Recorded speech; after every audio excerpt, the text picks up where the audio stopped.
Welcome back to the Gunslinger Syndicated Radio Network, folks, where we're taking all your calls on anything firearm related. If you want to know about the auction, about how to transport your firearm, if you need help with paperwork, how do you get your FSC? We're taking all of those. Let us know what your favorite firearm is right now that you're shooting, or your favorite of all time. Yeah, absolutely. Because we have 45 minutes left, and I know what you like to do. You like to gang up. Well, there's 7 minutes left. If all 24 of us call right now. Yeah, you can just pile it on now. We do have a couple calls waiting right now. We just want to touch on again about some of the stuff that's going on. I wish we could have stayed longer at the town hall to talk to some of the, especially some of the panelists, some of the folks, especially some of the people in the governor's race and all that, to see what kind of changes they were looking to make or help with the Second Amendment in California. I really wanted to pick their brains a little bit so I could bring them onto the show. I know we've had Chad on here, and there's a lot of good that he wanted to do that, but I also wanted to touch on it with Steve Hilton. Absolutely, that would be a real good question to ask him, because he didn't dance around, but he never did address it.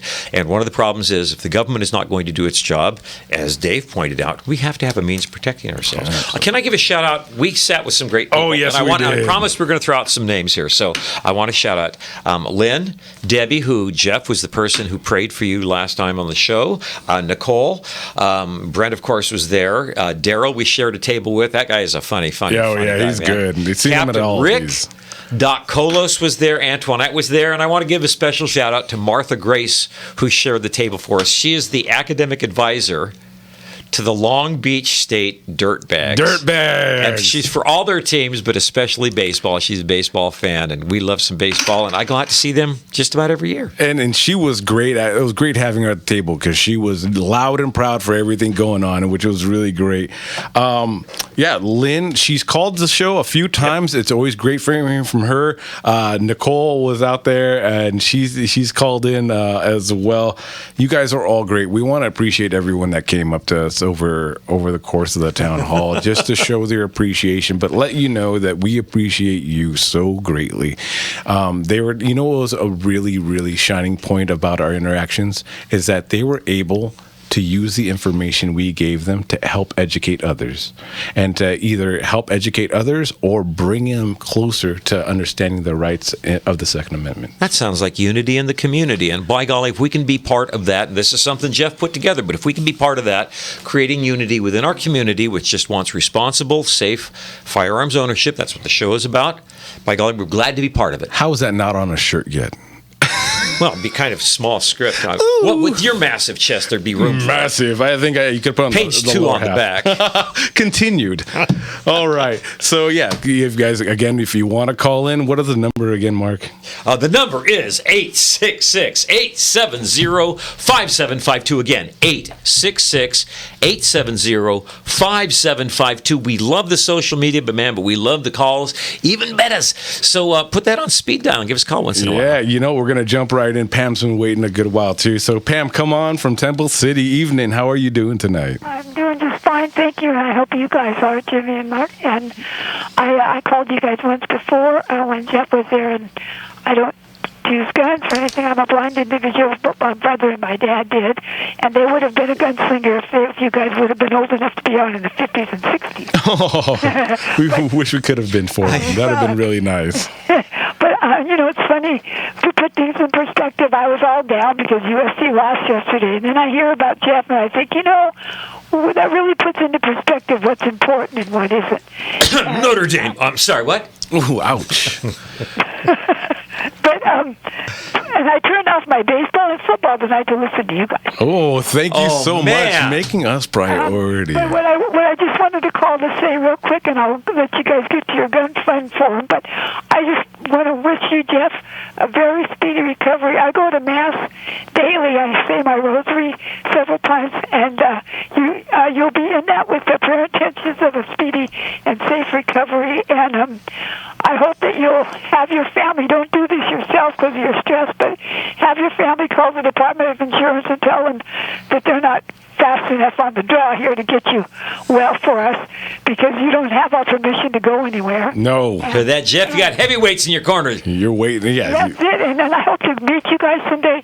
And I thank you for having me. I love you guys. God bless. Pam, we love you. God Thanks, bless Pam. you. Thank you for the prayers. Keep that rosary warm for us. But thank you so much, and God bless you, Pam. God bless. Thank you. Amen, amen. Yeah, there's been so much. Jeff is, he is our captain here and all, and we do appreciate all the outpour. We had so many people Virtually every single person with whom we interacted. They understood exactly what he was needing at this moment, is those well wishes and prayers for his strength and for recovery. Especially, I know he hasn't approached the procedure yet, but we want to make sure that he recovers and gets in health well, because he's not going to stop himself from moving and grooving. So when he does come back, we want to make sure that he's as comfortable as possible. He'll be back, man. Yeah. When he does come back, I'm just keeping his seat warm for him. This one's got some great shock absorbers. It's really nice. So I can see why he loves this seat so much. Perfect for driving down LA freeways. Okay, we're not commiserating here. Yes, but we are. Again, this is Gunslinger Syndicated Radio Network, and we are talking fun with firearms.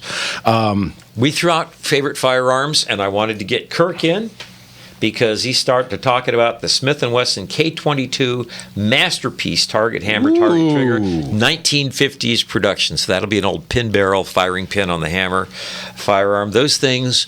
That was, is there a golden era of American firearms? Because that's when the metallurgy was there, the engineering was there, the quality, the care, and the construction was there.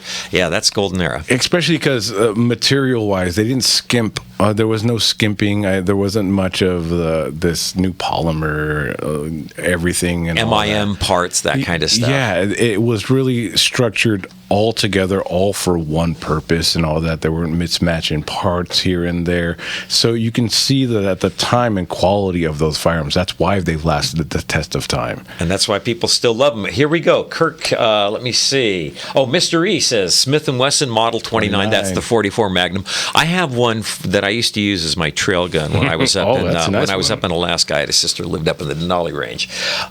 Colt 1911 Officer's Model. The classic. Come on. Nothing I mean, you really can't go wrong with it. And then just throw a little plastic in. CZ Shadow 2. See, and I know CZ's getting some backlash for some of the stuff right now, but so many CZ firearms have been in the upper echelon for such a long time. They're just ergonomically, they're very good. And that's what I've told people in the shop when I used to be at the shop a lot more often, and people would give their gripes about, say, how square the Glock is and how it would fit uncomfortably in their hand. And then it's like picking up a cinder block. It is. It's a very functional cinder block. Or you got a handful of lighters and you're just like grabbing onto it. But then I hand them a CZ, and the ergonomics of how they rest in the palm and the grip angle. Exactly. And they fit so many, and it turned so many people on to understanding how comfortable a firearm could be in your hand. But CZ is a big fan of the Petters design, where the slide reciprocates inside the frame rails, which makes the slide smaller and a little bit lighter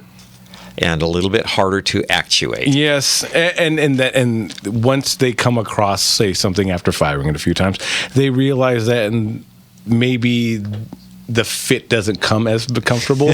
But again, you will never fire anything that you're never comfortable with.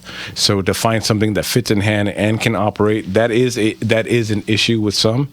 And for others, maybe it's not as much. Got good hand weight behind it. Yep. Everything's actuating properly, and then maybe that wouldn't be a hindrance to some. But to some, that could be a Just manipulating the firearm. Of course, once it's loaded, the gun is going to be very good and very reliable. I would love to get a CZ Tac Ops, one of those things. Those things are tac drivers and really, really nice, ergonomically masterpieces. But that's because they emulate one of my personal favorites, which is the Browning High Power. Yep. Which is like putting on, every time I pick one of those things up, it's like putting on like your favorite pair of jeans or a comfortable set of Converse. It is a glove at times. It just how it wants to feel in your hand, how it wants to be in there. It's specifically contoured to fit well in that hand, and naturally, where you're not reaching over this side, having to wrap your thumb around the other.